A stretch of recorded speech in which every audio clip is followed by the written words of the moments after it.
Hi, it's Paul O'Donoghue here. I'm with my partner in crime, Alex Chan, affectionately known as Master Chan. And today we're giving you some insights on developing high-performing sales teams. And the very thing we're looking at today is sales evaluations.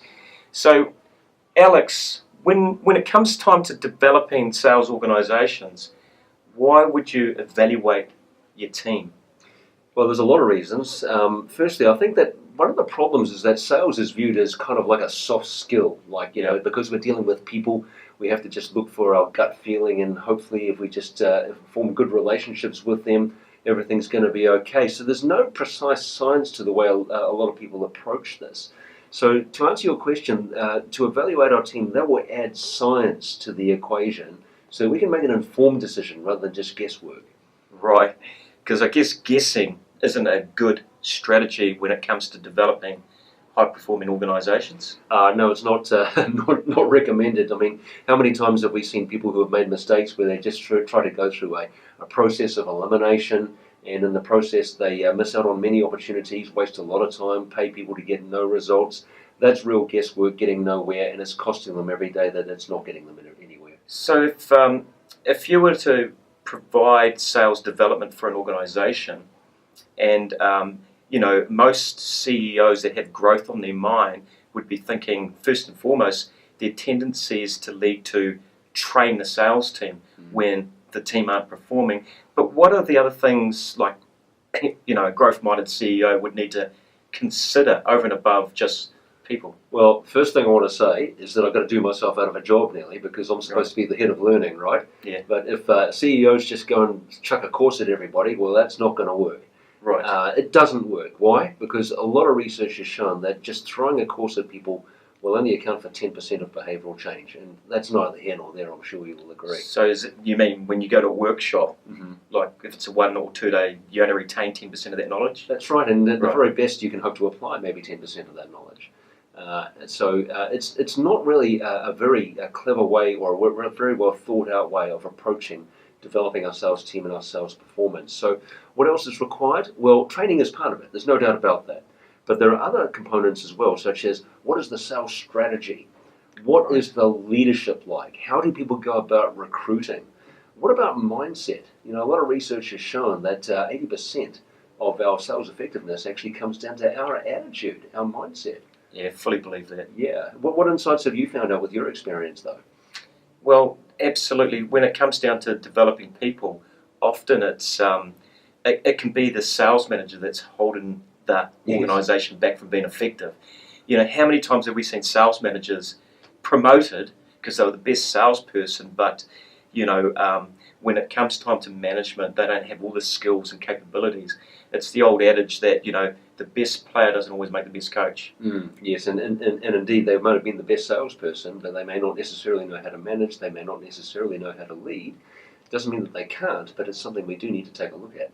Yeah, so I guess when it comes to evaluating your organisation, one of the key insights is ensuring that your sales manager is doing everything they should be to grow the sales organisation. Absolutely. It's the single biggest position in an organisation if you want performance. Yeah, I agree, and I also agree that a lot of the times that through no fault of their own, the sales manager is quite often part of the problem. As you say, they couldn't help it. They were just promoted and bang, they've got it. They're holding the baby all of a sudden.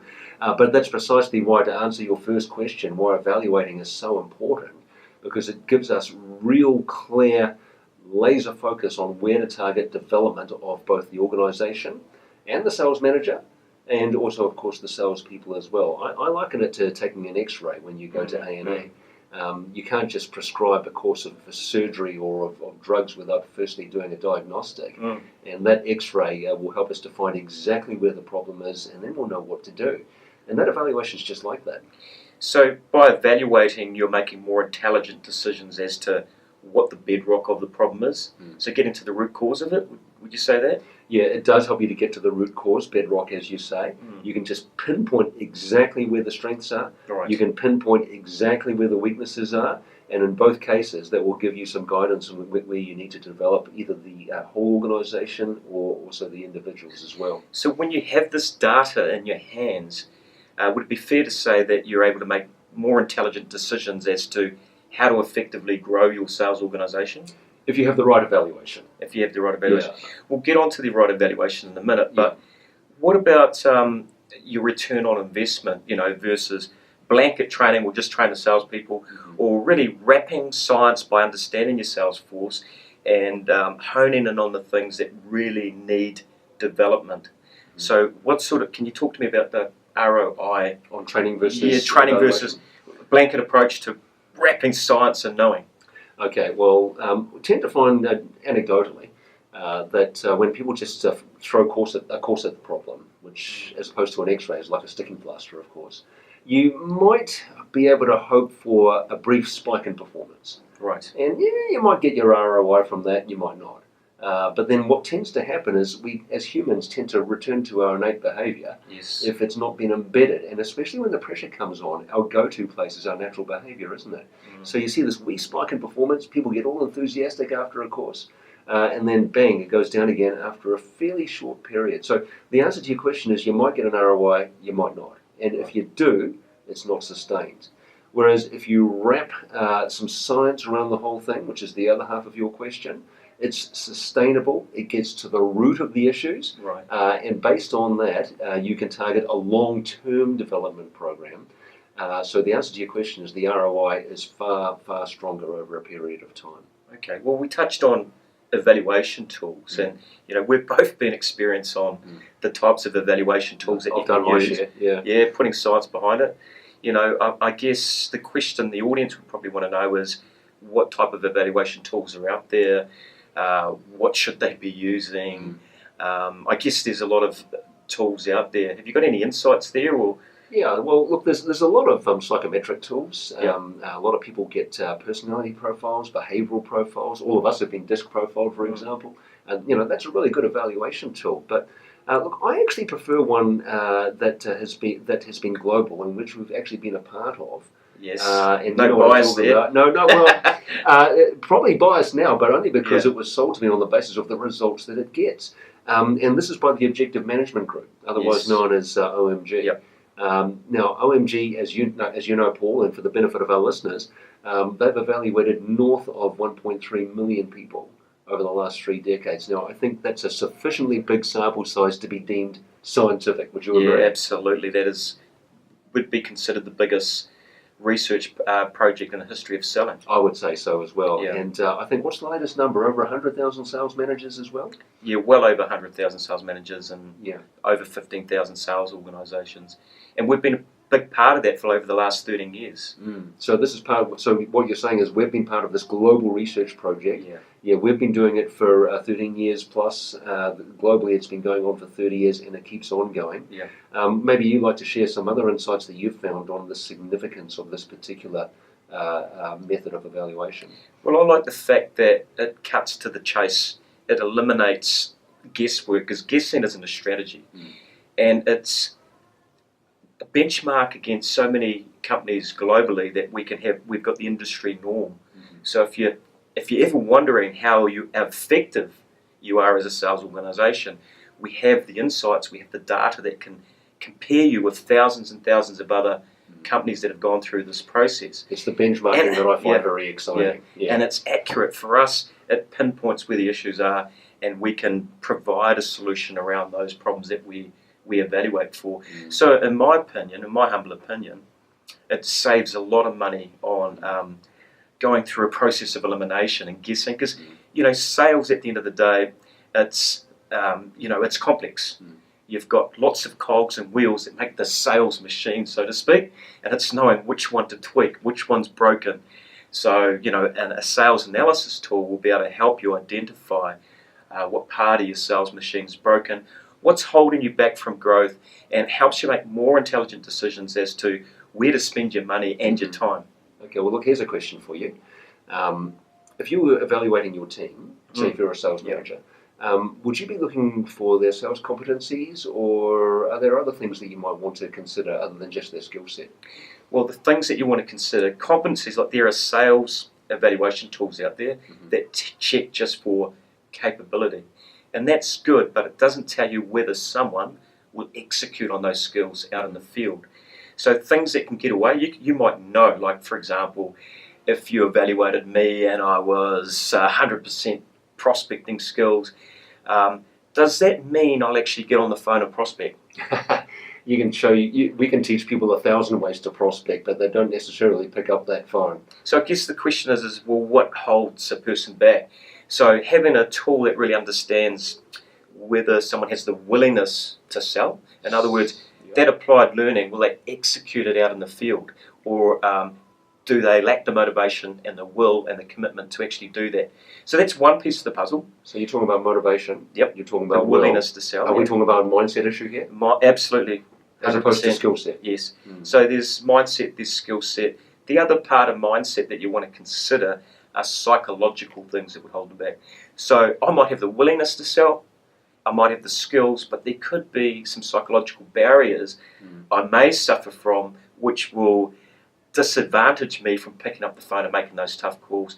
For example, cold call reluctance, or some self-limiting beliefs. I might have this belief system that says I can't cold call, I certainly can't call the CEOs because I'm not worthy, So there's certainly a whole bunch of baggage that gets in the way from salespeople executing on the skills they know. Well, I actually can relate to that personally. I mean, intellectually, I know all of the training, and I know how to pick up the phone and how to make a call. But sometimes, Paul, I might find myself procrastinating. Maybe it's because I'm thinking, I'm afraid I'm going to look too pushy because I'm following them up yet again.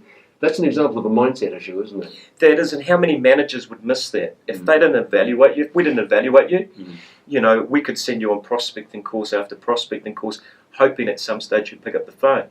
So, if we evaluate you and we understand psychologically what's holding you back, that becomes a coaching issue. We can coach you through that. Or there might be some other psychological barriers or mindset issues that just aren't coachable. So we wouldn't spend a lot of time on giving you training on hunting because you would be the type of person that just wouldn't transition into a hunting role. Maybe so that's an account manager or something like that's a perfect example of spending money on the right people once you've evaluated and understand your sales force. So it's in short, it's when you evaluate your sales force, you can quickly see which seats of the bus your people are more suited for, as you mentioned, whether they're hunting, good at hunting, account managing, or key accounts, inside sales. Yeah, exactly. Yeah, and inside sales is another whole skill unto itself, of course. Yes. So, Paul, we talked about, I briefly mentioned skill set or competencies. We talked about mindset and the importance that plays. We know, of course, that the evaluation tools that we favour do cover both of those. What about matters of strategy? Well, absolutely. What I like about Objective Management Group is it looks at strategy, people, process, systems. So we can quickly see whether you've got the right strategies. More importantly, if your sales managers are aligned with your strategies, it's, we can tell with in seconds of the assessment, right? If there's alignment. If there's a misalignment, well, we pick it up pretty quickly, and you're not going to have an effective rollout if people have got a misalignment in strategies. So we mentioned process. So well, that's part of strategy. Yeah, a lot of companies have a ineffective process. So by evaluating, a good sales analysis will tell you how effective your sales process is. I remember reading a comment, an article from it was from Harvard Business School, right? And they evaluated sales process, and they said that a very well written, milestone-centric process can increase our sales by between 15 and 17%. Yeah, look, I've read other cases it's 17 to 20%, so it's hot. Pretty significant. Yeah. As long as you know what you're doing, as long as it's effective, it's milestone-centric, and you have the right management capability to hold people accountable and coach them on that process. So we need to find an evaluation tool. I think that we probably can agree to that, so we can add some science to the business of increasing or improving our sales effectiveness. I think we've agreed to that. We've agreed that we need to measure sales competencies. We need to measure mindset because that plays a huge role. I love that discussion that we had just now about psychological barriers. That's just all mindset stuff. And also matters of strategy, such as our sales process. Are we aligned with the strategy? One thing you haven't mentioned, of course, is our strategic messaging as well. Yeah, absolutely. What I do like about the tools we use from an objective management group is that it enables us to get clear on whether the salespeople are clear on strategic messaging. Mm-hmm. So it covers three things. It's what is our value proposition, and time again we see inconsistent messages come up because people are, it's not the strategic messaging isn't aligned within that company. Everyone's having different conversations. So value proposition, elevator pitch, and brand promise. Yes. Yeah. So Yes. those three components are obviously important to win the battle of the mind from your prospects, to be able to differentiate yourself. Because what happens if you can't differentiate yourself? It's obviously a price-based conversation. It comes down to price, becomes highly commoditized. Everybody's screaming me too because they say the same thing. Actually, I have a lot of fun with that one because when I have a group in front of me, we talk about the value proposition. Yeah. And I say to them, okay, write down your value proposition, but you can't say two words. You can't say quality, and you can't say service. Right. And everybody gets stymied because that's what they were going to say. Yeah. But of course, the problem is that that's what their opposition is saying. Yeah. Hey, look, Alex, I think it'd be fair to say that sales is quite a complicated thing to get right. That's come out loud and clear. Yeah, especially if you're looking to develop a high-performing organisation. Right. So, I guess for our listeners out there, the best advice we could give them would be to evaluate your team, remove all the guesswork, get real clear. Like, if you're a CEO, you want to grow top-line sales, and you're not sure what's stopping you, then here's what we're going to do. Here's a deal. If you reach out to the button on this page, there is a complimentary Salesforce grader. There's just 12 short questions, and it's going to get you really clear on what could be holding you back from your potential, your true potential, but furthermore, it'll give you a fantastic report to read through, give you some insights on how to grow and take advantage of growth in 2018. So I think what you should do is take some action, click the button, and we'll see you very soon. What do you think, Alex? Indeed. On the next video. Ciao for now. Good chatting with you, Paul. Thank you.